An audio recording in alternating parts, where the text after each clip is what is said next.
अस्सलाम वालेकुम वीवर्स, मैं हमाद और आप देख रहे हैं हमाद दा ब्लॉग। ये मोटरसाइकिल जो खूबसूरत मशीन आप मेरे सामने देख रहे हैं, इस वक्त सबसे पहले एक चीज़ क्लियरफाई करता चलूँ कि इस वक्त मैं मौजूद है एचडी गैराज के ऊपर और हमारे सीनियर टेक्नीशियन दानिश भाई इसके ऊपर काम कर रहे हैं। बीएमडब्ल्यू मोटरसाइकिल के ऊपर ज़्यादातर दानिश भाई काम कर रहे होते हैं, इसके इलेक्ट्रॉनिक्स को और मज़ीद चीज़ों को ज़्यादा बेहतर तरीके से जानते हैं हम लोगों के मुकाबले में। क्योंकि ये बीएमडब्ल्यू के अंदर एक अरसा अपनी ज़िंदगी का दे चुके हैं। तो बहरहाल वो सारी डिटेल्स इंशाअल्लाह ताला आपके साथ शेयर करेंगे।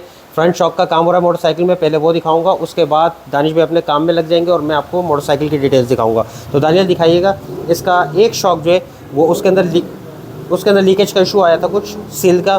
तो वो उसका सील जो है, हम लोग क्या सिलसिला ये है कि अगर सपोज़ करें मिसाल के तौर पर मोटरसाइकिल के अंदर एक शॉक के अंदर कोई प्रॉब्लम आ रहा है तो कोशिश ये की जाती है कि दोनों शॉक्स को एक जैसा इक्विलेट करके बनाया जाए।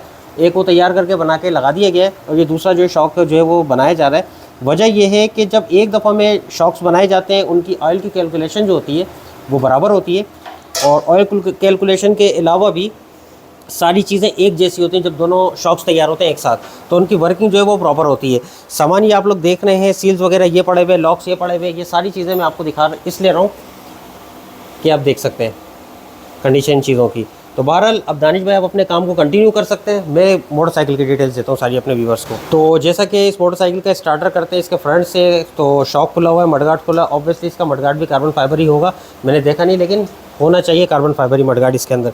उसके बाद ये है इसके विंगलेट्स कार्बन फाइबर के अंदर है। मोटरसाइकिल बहुत ज़्यादा लोडेड, कार्बन फाइबर से फुली लोडेड, जो पार्ट इसमें डल सकता था अप्रॉक्सीमेटली डल गया। ऑब्वियसली चंद फेयरिंग्स इसके अंदर इसलिए रखे गए जिससे इसको मतलब बताया जा सके किस मॉडल का मोटरसाइकिल है और थोड़ी सी खूबसूरती भी रहे। क्योंकि आपको पता है पूरा कार्बन के अंदर मोटरसाइकिल ज़्यादा अच्छा नहीं लग रहा होता। वजह यह है कि उसके ऊपर स्टिकरिंग इतनी अच्छी नहीं लग रही होती। तो बहरहाल इसको दिखाने के लिए भी थोड़ा सा कि कौन से मॉडल का मोटरसाइकिल है आप लोगों के नज़र में भी आए। तो इसके अंदर वाइज़र आफ्टर मार्केट, वाइज़र के ऊपर जो ये आप देख रहे हैं ये चीज़ एक लगी हुई, ये भी वाइज़र का ही हिस्सा है, तो ये भी कार्बन फाइबर के अंदर है। फिर उसके बाद आप कंप्लीट नोज़ के ऊपर आ जाएँ। अच्छा, एक चीज़ क्लियर करता चलूँ आप लोगों को, नोज़ ये जो है कंप्लीट ऐसी नहीं होती। ये पार्ट इसका सेपरेट है, ये पार्ट सेपरेट है, ये पार्ट सेपरेट है।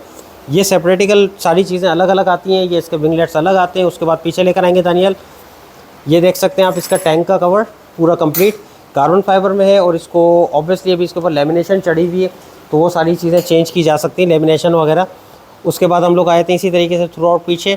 अच्छा, अभी आप लोगों में इस मोटरसाइकिल में यूज़ हुआ वो आफ्टर मार्केट पार्ट्स यानी कि कार्बन से पार्ट जो डाला गया है इसकी वेट रिडक्शन के लिए, वो पार्ट्स दिखा रहा हूँ। क्योंकि मोटरसाइकिल बहुत ज़्यादा लोडेड है, बहुत चीज़ें इसके अंदर डली हुई हैं, लेकिन जो चीज़ें प्रोनाउंस हो रही हैं उन चीज़ों को आप लोगों के साथ शेयर कर रहा हूँ कि मज़ीद और किसी मोटरसाइकिल में आपको चीज़ें कम नज़र आ रही हैं। किसी में टेल डली हुई है तो किसी में नोज़ डली हुई है, सेपरेटिकल एक एक इंडिविजुअली चीज़ें डली हुई होती हैं।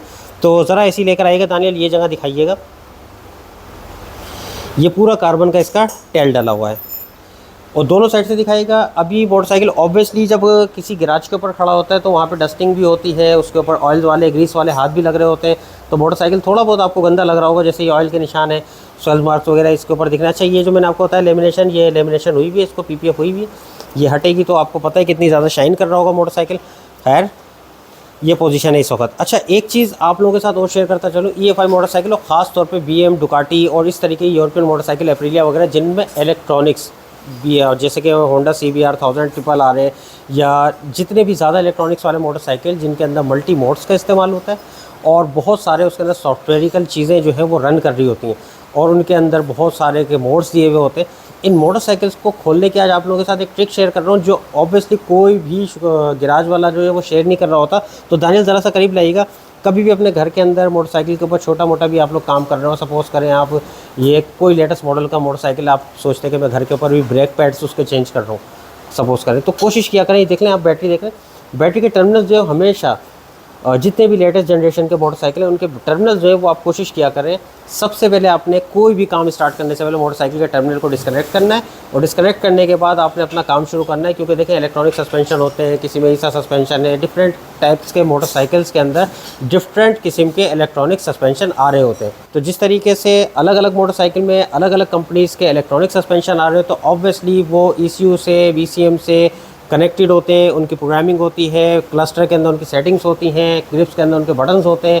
तो उसके अकॉर्डिंगली उन सारी चीज़ों को कैलिब्रेट किया जाता है। सपोज़ करें अगर आप ब्रेक भी डालें तो उसकी कैलिब्रेशन करनी पड़ती है। छोटे मोटे काम जैसे इलेक्ट्रॉनिक सस्पेंशन है, जब इलेक्ट्रॉनिक सस्पेंशन डलता है या रिपेयर होता है या उसकी ऑयल फिलिंग वगैरह की जाती है या उसको दोबारा से सील वगैरह डाल दें तो ऑब्वियसली उसको कैलिब्रेट किया जाता है, जिसका प्रोसीजर जिसको रीजनरेशन कहा जाता है।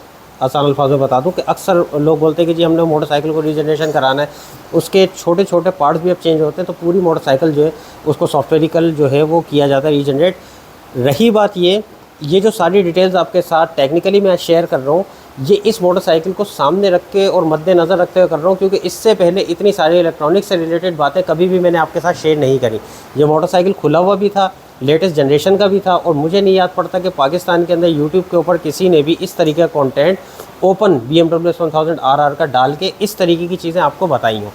तो ये बताने का मकसद ये है, इलेक्ट्रॉनिक्स वाले मोटरसाइकिल से जितने भी मतलब जिसमें ज़्यादा लोडेड इलेक्ट्रॉनिक्स है उनके काम करने का मैंने आपको तरीका बताया। सबसे आसान चीज़ ये है कि सबसे पहले आपने उसको VCC डिस्कनेक्ट, VCC मतलब वोल्टेज डिस्कनेक्ट करना है, बैटरी डिस्कनेक्ट करने के बाद आपने उसके ऊपर वर्क करना है। ताकि अब एक सवाल पैदा हो गया ना इसके अंदर कि ऐसा क्यों करना है, तो उसका जवाब भी इसी के अंदर आपके साथ शेयर करता चलूँ। इसलिए करना है कि अगर आप इसके अंदर इलेक्ट्रॉनिक्स मोटरसाइकिल में काम करते हैं और आपकी कनेक्टिविटी बनी रहती है, कोई भी आप व्हील खोल रहे हैं या सस्पेंशन खोल रहे हैं, उसके सेंसर की कैलिब्रेशन आउट होती है, जिसकी वजह से मीटर में कोड आना शुरू हो जाता है। अब आप परेशान हो जाते हैं, ऑब्वियसली आपके पास ना स्कैनर मौजूद है, ना OBD होता है, कुछ भी नहीं होता, आप परेशान होते हैं, इधर उधर गैराजेस के ऊपर भागते हो, फिर ऑब्वियसली पैसा खर्च करने पड़ते हैं। तो अगर देखा जाए एक तरीके से मैं अपना नुकसान कर रहा हूँ, अपने गैराज का नुकसान कर रहा हूँ, लेकिन आप लोगों के लिए सपोर्टिव हूँ, इस वजह से आप लोगों के साथ ये बातें शेयर करता हूँ। ये बातें कोई शेयर करता नहीं। और इस बात के अंदर एक और चीज़ कहता चलूँ कि पैदागिर मैकेनिक नहीं, इसीलिए आप लोगों के साथ ये बातें शेयर कर रहे हैं हम लोग। तो बहरहाल मोटरसाइकिल बहुत खूबसूरत कंडीशन में है, अगले हिस्से का काम हो रहा है, अगले हिस्से के मतलब दोनों शॉक्स का काम हो रहा है, तैयार हो जाता है मोटरसाइकिल। सिनेमैटिक शॉट लगाऊंगा, इसके खुलने और बंद होने के शॉट्स लगाऊंगा, और इंडिविजुअली जो खूबसूरत शॉट्स हो सकते हैं वो बना के लगा के इंशाल्लाह ताला आपके साथ शेयर करूंगा। तो आई होप आज की वीडियो से बहुत चीज़ें सीखने को मिली होंगी। थोड़ा फास्ट बोला हूँ इसलिए आज मैं कि कम टाइम के अंदर ज़्यादा से ज़्यादा नॉलेज आप लोगों के साथ शेयर कर सकूँ। तो नेक्स्ट वीडियो मुलाकात होती है, मुझे इजाज़त दीजिएगा, अल्लाह हाफिज़।